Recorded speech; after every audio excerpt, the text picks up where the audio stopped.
All right.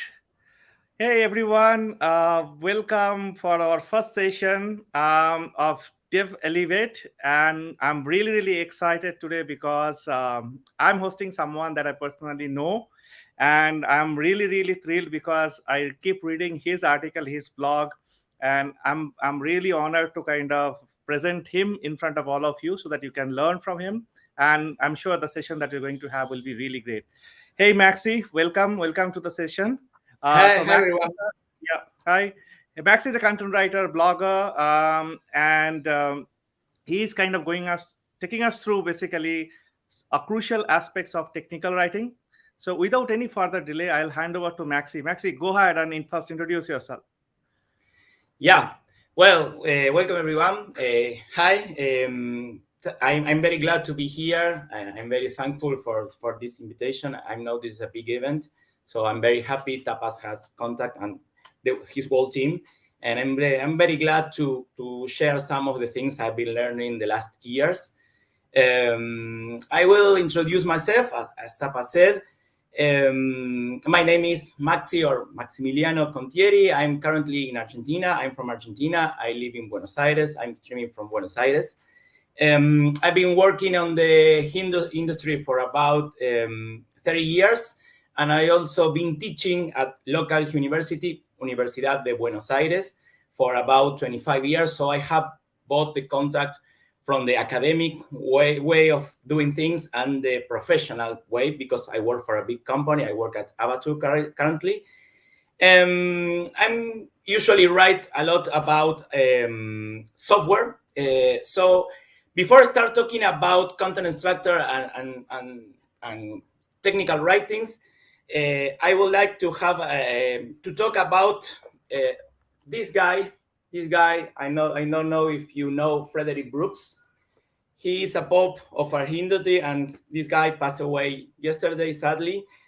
And he told us a lot about how doing software engineering, and he said a lot of big important things. So I'm pretty sad nowadays, because we software engineers need to lead the classics. So it was not on the schedule, it was not on the agenda of today to talk, but I have to tell it. So without further ado, let's move to the introduction to the um, to the article. The article or the talk is about content extractors, and it's the do's and don'ts, my do's and don'ts. I don't have the real truth of content creation. And I have written this article on Showcase, so you can pop it up with me, follow with me. And well, as I said, it starts with a bit of background. I've been talking to you about my background. I I worked a lot, as I said, in software industry, but I haven't written any article, any single letter until the pandemic. So I learned a lot. I use a lot of the things I learned in the industry, but I didn't write down. When we had the lockdown in many places of the world, I had some spare time. So I decided to write, and it was a huge new world for me. I had no background on technical writing, on journalism. I just a software engineer. So I started to write, and I wrote a lot of things, a lot of articles. Currently, I have about 300. I write 2 or 3 per week. I will tell you my secret recipes in a couple of minutes. And this is something I've been doing even after the lockdown. Now we can do many things we weren't able to do it on the 2020s, and now we can do that things. But I keep the momentum and I keep writing, even though, as I said, I have a full-time job at a big company, and I have a part-time job at the university. So my I don't have many spare time, but my spare time I use it to write, because it brings me a lot of pleasure, and I think it's something that I owe to the people like Fred Brooks that taught me. So these are the couple of tips I read from many people more experienced than me, and that I embrace it. I read a lot, and these are the things that work for me, and I guess some of them might work for you if you're starting or if you have written many things. And I will talk to you about this, the piece of advice I learned on my journey as a technical writer. So What will be the do's? Well, the first do's will be to find a niche. Find something you are passionate about. Ideally, you should be a bit out of your comfort zone. Don't write for exactly what you know, and don't write for something that is too far away from what you know. You need to do some research and learn new things, and then write them down as long as you are learning them. You learn, you write. You learn, you write. You can, this is the path it worked for me. I wrote some about some things that I had an idea, and I learned a lot in the process. I keep learning a lot every day. I read a lot of books and a lot of another people's technical writing. You can also do, if you want, some SEO research to maximize engagement, and then you will write about what people is going to, what is asked, what is searching. But I do encourage you to write about your passions, even though you have a lot of other articles and you will compete, but you will have momentum, you will have pleasure, and you will have people reading your articles if you are good enough and you're passionate about, follow your passion. The second would be to find a community, follow the right people. It takes time to find the right people on social networks, on forums, on blogs, on showcase, on any place where you can see people talking about the things you want to write or you want to learn, and you need to follow them, follow the tags, and have have an inbox of useful ideas. And as my first tip will be, don't mix personal social networks with professional, since this favor procrastination. If I follow on Twitter many great software engineers, as I do, but I also follow people I like, artists and sportsmen and politicians, then the streamline will be mixed and I will procrastinate. So I keep things apart. I have my social networks, professional social networks, and I have my personal social networks, and I try to separate them, because once you are in a world, you should not skip the world in to do procrastination. So this is something that worked for me. The second tip will be to create article templates as a structure, as your signature. People will recognize you. And you should start with an empty structure. Your first article will be with an empty work in progress, but then you will refine it and improve it, and you need to go back to rewrite some of the audios, but people will recognize it. So whenever you have a structure, you will not have the blank canvas. You will start from this. This is my template, and I just need to fill the gaps whenever I need write a new Cosmel article in my series. So people read the structure, and when they subscribe, they expect this structure, and this is very good because this is your signature, and this is a template, and you don't have how will I start from a blank page. So this will be one of my tips. One will be use the right tools. There are a lot of tools.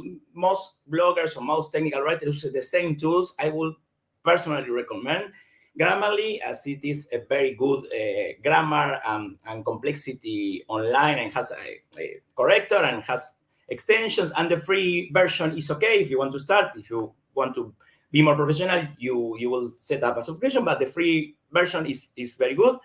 Another common tool is the Hemingway editor. You have the links on my article, but the Hemingway editor is an online markdown, an online editor that highlights whenever you are writing too complicated sentences or you have using too many adverbs. There are some things that you should skip when writing technical articles. I will go ahead in the following points of what to skip. But the Hemingway editor is very clear on you're doing it not very good, please rewrite it. Of course, you need to check online spelling and grammar corrections. We will go back also to it. And a tool I use a lot is back and forth translator. Whenever I write in some phrase or some quote or some thought, I write it in English, but English is not my mother language. I speak Spanish, so I translate my word, my phrase in English. I go back and translate to my language and do the opposite translation and see, Google Translate has written my thought in a better way. So this is very good to do back and forth, because some words have more than one meaning, and you need to be very straight and very clear on what you write.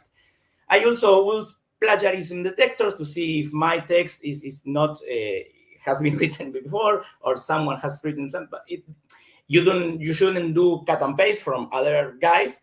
But if you quote them, you need to quote them to say this is from this blog and give them the credit.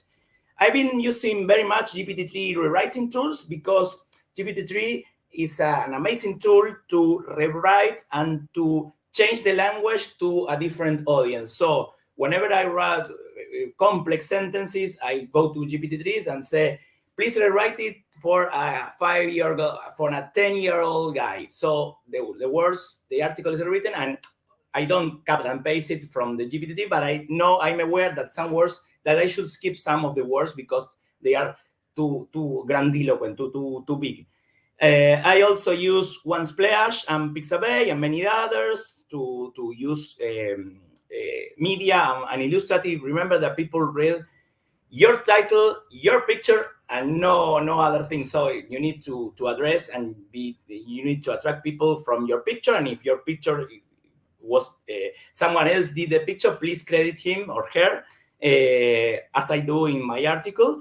And I'm also using own illustration using synthetic generators like DALL-E or Stable Diffusion or Midjourney. This is something that I'm working a lot on it. So you can also create, this is more advanced, but what I write in Markdown, and I usually have some programming scripts to check for things and links. And so if you go into it, you will need to start writing your own tools. But to start, you don't need them. Cross-posting, of course, you need SEO and canonical tools. Be aware that if you write in more than one place, you will have a penalty on SEO. So have the canonical, read about the canonical and how to use it, and see if you have analytics, how the people is landing at your blog, or coming from which words, and learn, because you need to have the actual words, and Showcase and many other blogs have the right tools to write to SEO data and metadata, so you need to use them. Use series, of course. Readers love to see how you intertwine your articles, and series is an amazing tool to see. I'm writing about the same subject in very short articles. When I started writing, I wrote very long, and nobody read them. So I started to write series, very short, 2-minute series, and people, if they want to move into a more advanced concept, they can go back and forth on the series. Use a TLDR. It's a nice way to tell the people what you're going to talk about. And this is like, I don't skip the article, but usually people don't skip, just don't need to start reading and I don't know what his guy, too many introductions. So the TLDR should be always in all your articles. It's nice. Use, as I said, emotive titles and images. We were all titles. Use catchy headlines. There are a lot of tools to say how to write a headline, but don't lie, don't clickbait, don't promise something you're not going to pay. Don't, just be enough catchy and not a liar. So, for example, the article first version was some tips to make it was too neutral, and I changed it to many tips and tricks on amazing. The words are very important, and I'm not lying. This is something that I do write about. Be consistent on case conventions. Case conventions are related to uppercase and lowercase. I prefer title case. My headings are there on title case, but there are a lot of many, and sentence case, and there are many standards. Stick to one. Don't change it. Don't mix them. Create habits. Writing is a habit, and there is a lot to read about atomic habits and how to start in the mood. This is beyond technical writing. So technical writing is a thing you do a lot, like a habit. So read about habits. There are a lot of articles. There are a lot of short courses, free courses. Read something about habits and how to train and how to cheat and hack your brain so you can keep the habit in the time. And publish it whenever it's good enough, not later. Don't wait until the article. It will never be perfect. Do some proofreading, wait for a couple of days, keep it, and then read it again. For example, proofreading has a typo. It was bad. It had a spelling problem, and I realized it not now, but a couple of days after I read it and take some distance. I wrote proofreading in a wrong way. So you need to be fresh and read it, or hand it to someone else to read it. Gardening, it's very important. Once you have published your article, you will engage in a lot of feedback with many guys, and guys will tell you suggestion, will tell this is not very clear, can you rephrase it? So gardening means going back to very old articles or old articles and keep them fresh and with new things, with things you learn. There's when you will read something you have written a long time ago and say, oh, I didn't read it. Well, of course, you need gardening. You need to keep it fresh. Use code samples. I write code smells, and I took a lot to do research and the fundamental. People read the code. People start reading the code. And whenever I say this has the problem, this is coupled, this has this design problem, people read the code. And if your code is not okay, people start reading the examples and go straight to the code. So no matter how interesting this theory, fundamentals, and everything, if you are writing about software, of course, and programming, you need to write small code. You don't need to write a big program. Just highlight what you're talking about, especially if you're teaching someone how to write or how to do something in code. Follow productivity habits. This is something like habits. There are a lot of productivity, like turning off notifications, having micro rewards, baby steps, this and many others. You need to read them to be consistent. Track your code samples. If you're talking about code, if you're writing about code, I use Git Tracker. I publish them on a GitHub or Gist. So you have the articles on you have the code on the articles, but you have version control in an external way. And you don't use iframes because they are very slower. It's easy. I keep them on a Gist and use an iframe. No, don't use it because many bad connections or bad mobiles don't reload so please embed the code. You can embed it here and you can embed it in many other places. And you can keep it fresh, of course, together. Check your article on mobile device. It's a big problem. It's a big issue, but I write it in a desktop, in a personal computer, but people don't read me on desktop. They read me on mobile, on iPads, on tablets. And believe me that if you write code in very wide code, for example, and you don't have people can read it and zoom it. No, you need to proofread your articles on a mobile device. You can even do it on your personal computer by simulating with many browsers support the simulation. Please read it and use amps and progressive web apps to see how it looks on a real device. And we will start with the don'ts, a few don'ts. Don't write too many draft ideas. Oh, I have an idea. I will write it in a draft. Oh, I have another idea. Well, you will not keep too many drafts alive, and ideas will stay there. If you have an idea and you have a work in progress, enjoy the momentum, learn, research, and publish. Don't keep a lot of draft idea, a lot of drafts together. If you need to publish them, you need to leave it, to set them free. As I said in productivity, don't open too many tabs. Open them, research, write, close them, because people tend to bloat your brain whenever you have a lot of, oh, I have to read. No, open it. Oh, I will read it. Okay, this will be my article, and then close it and keep it and publish it and move on to the next idea. Work in depth. Don't work don't work widely. Styling, don't abuse styling. People get confused by style. What italic? This is a reserved word. Don't abuse it. Just to enhance or as a spot and be consistent, and don't use it together. I don't use too many styling on my articles. And as you have said, and as you see, I write just a couple of sentences for every paragraph. This is for you to not get you tired. Avoid passive voice. This is on Hemingway Web, and we talk a lot in passive voice, but we don't read passive voice because there's no subject, and if there is no subject, the reader does not feel there. It's someone else. So passive sentences are read slower than active ones. This is harder to read. You should rephrase it to, you read active sentences faster than passive one. This is straight to the point, and there's a subject. You are in this article. Don't write as you speak. As I said, you can put down what you think, but then you need to rewrite it because we use different languages for written communication, different structure. As I said, we talk in passive and we talk in colloquial, and we do a lot of continuous phrases. But when you write, you need to short and break the sentences to avoid get people tired. And Hemingway tells you you are doing it wrong. So fight the imposter. You will encounter the imposter. So I'm writing by this, but I'm not pretty sure. Right, publish. It's not. It will not be carved in the stone. Just you will not be the best people to write the article, but you will be enough. So everyone has the imposter syndrome.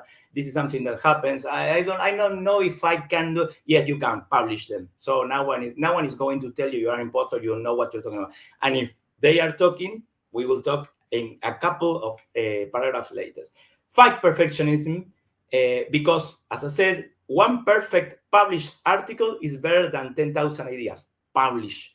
There's no perfectionism. Publish them, write them down. You will be able to update it once you learn a bit. So don't have too many ideas. Just write them down and publish them. And as I said in the imposter syndrome, don't feed the troll. People have opinions. Most people discuss and say, I disagree, I politely disagree, I'm not okay, why you change? And many people are bring a lot of good discussion, but there are some guys that say, you're wrong, you don't know, you're talking, you said things, you're shit, of course, and they are trolls. You have one strike and say, please don't use that word, we can engage, and if they cannot engage, use moderation tools. So this is it. And I'll finish with practice, that if you build it, if you publish them, they will come. Don't expect too much traffic at the beginning, but if you're consistent, people will read you and you will have a lot of people talking to you and you will learn a lot from them, not just for yourself. So this is it. You have the article, and I think we are ready to go into questions. Tapas. Yeah, I mean, this is awesome. Thanks a lot, Maxi, for taking your time and share this wealth of information with us. And I learned a lot. I learned about some of the tools that I never knew before. I'm sure that I'm going to use them. So we have a few questions. The first question is from Victoria. I'm just projecting that question on the screen. She says, "Hi, Maxi, which communities have you joined so far, and which one do you recommend?" Well, I'm very glad to be with Victoria. Victoria, I learned a lot from her. I've been following her. She's more consistent than myself. I don't know how she finds so many time and so many interesting things. But related to her question, I do follow very interesting people in Twitter, and this is I read in Twitter and in many blogs, and you see the same faces on many different blogs, because if you're writing for a niche or writing for something, there are not so much guys writing on this, and you engage them and you talk and you go to a conference virtual and you have spaces. So myself, I follow people on LinkedIn, on Twitter, on Discord. I follow Twitter Space. Yesterday, I was in a Twitter Space discussing about craftsmanship. You will find it will take some time, but if you follow the right people will lead you to another right people, and you will find a community of people from around the world that you may never see face. Hopefully, I will see them one. I will meet them one face to face. I'm very far away from all of them, but I think we are a community and we discuss ideas and we learn a lot from each other. So you will find the community, and I've never exchanged. I've talked with Victoria, but I follow her and I read them, and I think she belongs to my community of interesting writers. So Awesome. this is community. Yeah. Great.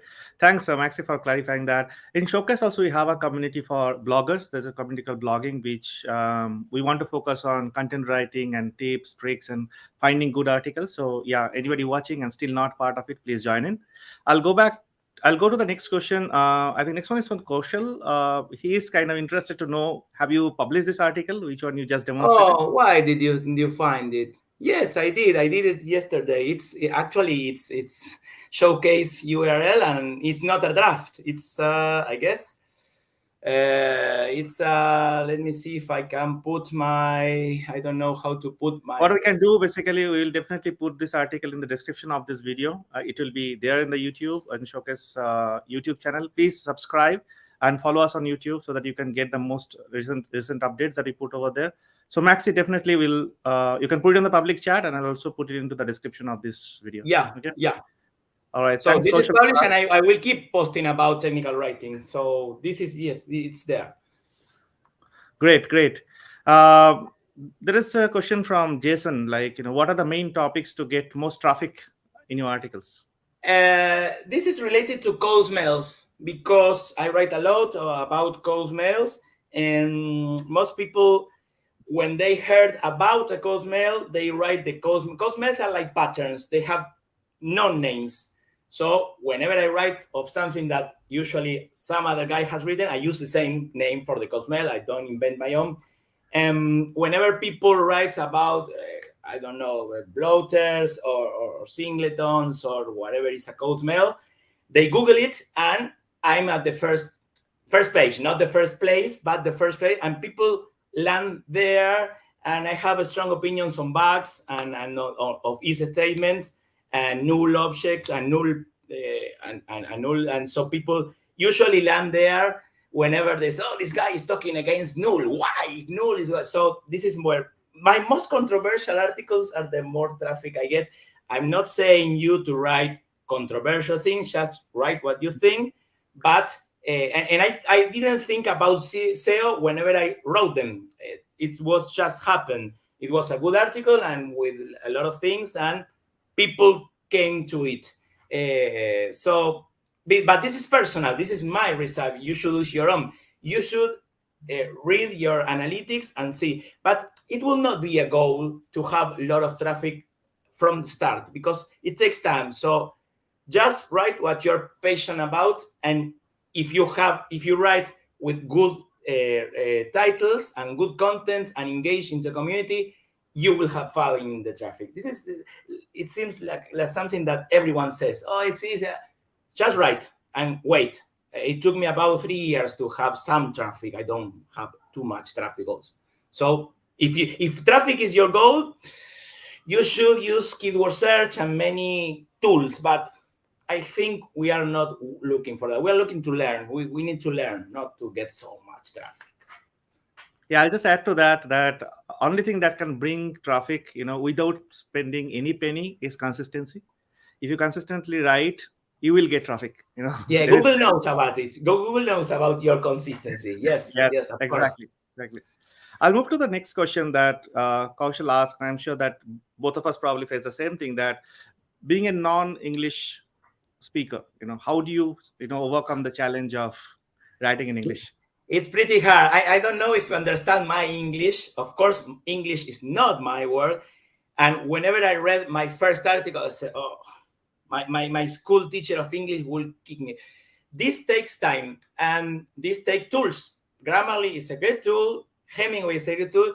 And I'll tell you a secret. If you write short sentences straight to the point, simple English, it's easier than if you write very long paragraph with subordinated and on and conjunctions.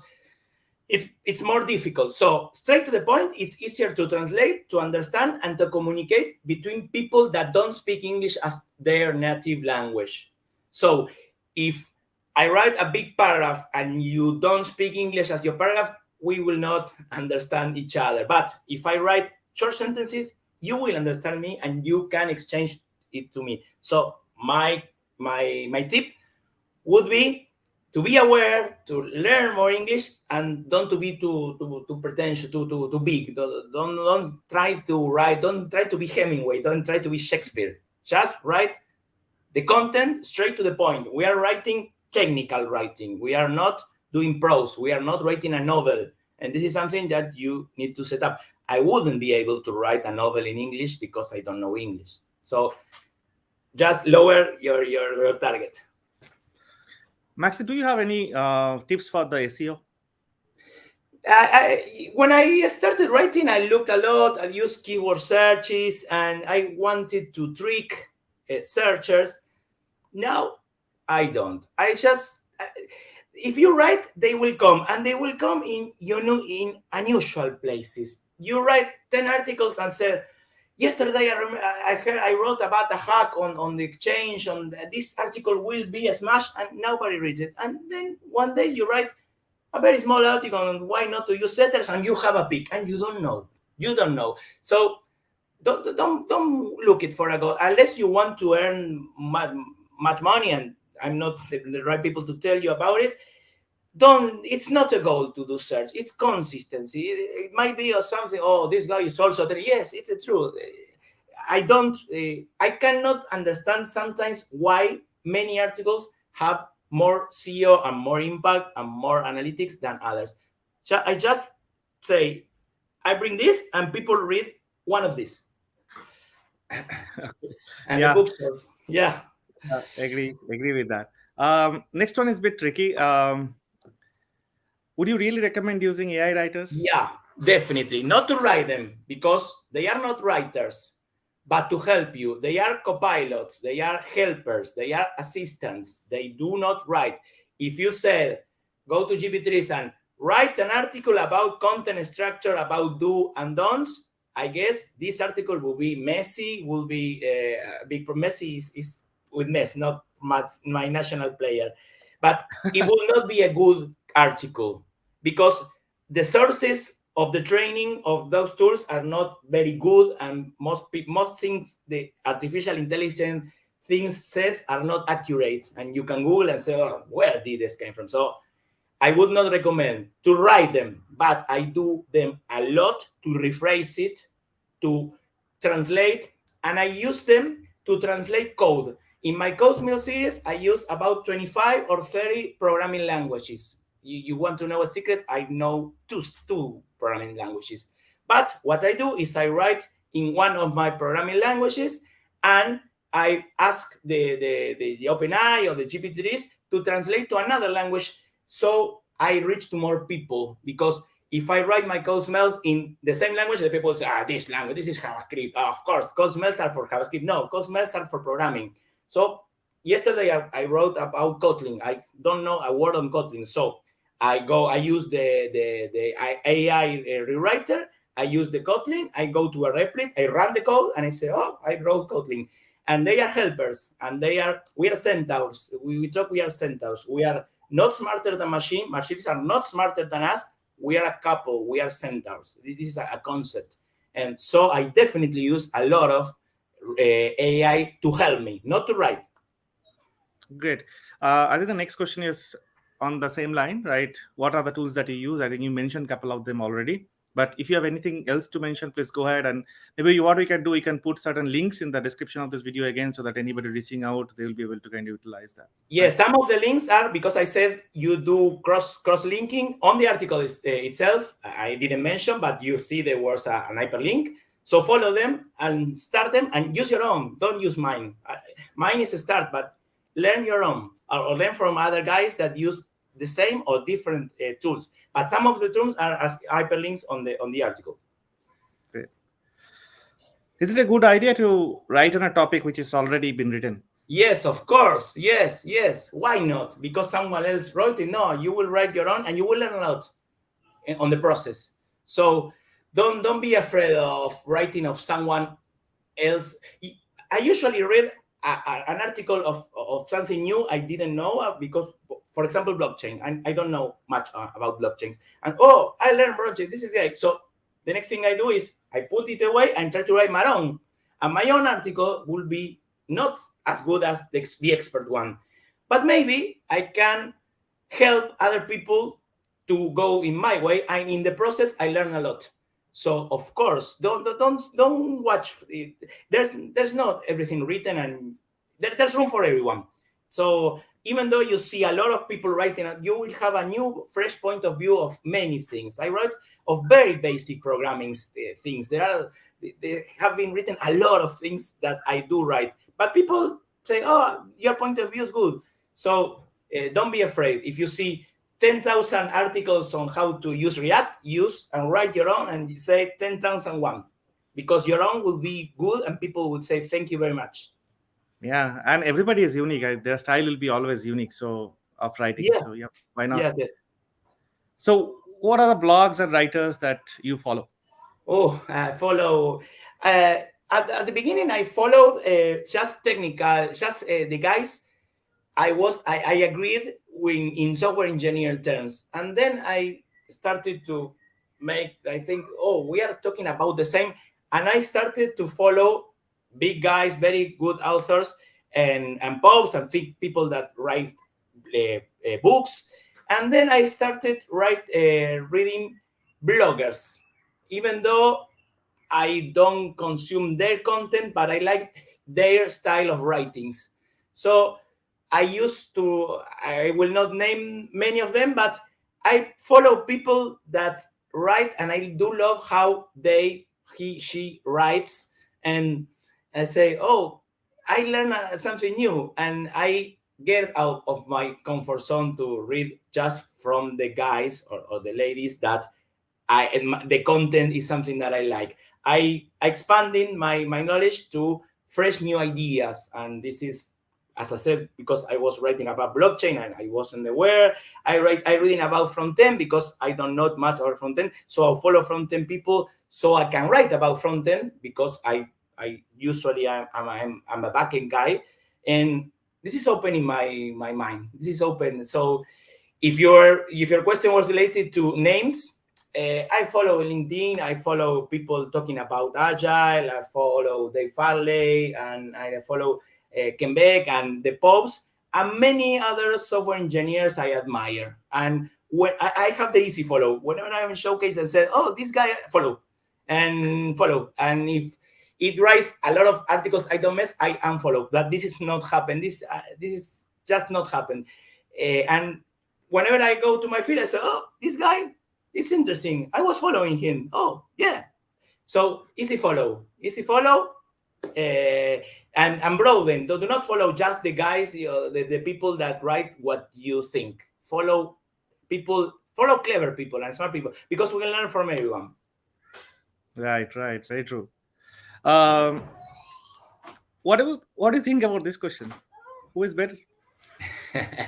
They are excellent. I love them both. They Cristiano has it's faster and kicks with his head. I don't know how it's called. And Messi, well, it's let's not talk. I'm pretty nervous. I will not talk this. Let's talk about in a month. Yeah, makes sense. Cool. I think we have completed all the questions that were there in the chat, and we're also coming to the close of this particular talk. So before we end, Maxi, any advice for people who aspire to be a technical writer or a blogger? What's your advice to them? My advice is to write, and don't be frustrated if you don't be anxious. Don't It took me 3 years to be invited here, because you need to build it, and it took a lot. And whenever you're writing and say, oh, nobody's reading, but then you have a curve and people start to write and people say thank you very much. This is a wording, but it does not come in the first or the second day after you write. And if you have momentum for one blog you write, from one article you write, it will not be sustainable. So my advice is consistency. It's like, oh, everyone is talking about consistency. I've been writing. Yes, you can. It's optional. You can write or you don't. So consistency is king. I write 3 articles a week from the pandemic, even in season. Whenever I go on holidays, consistency. Don't stop. It's a habit.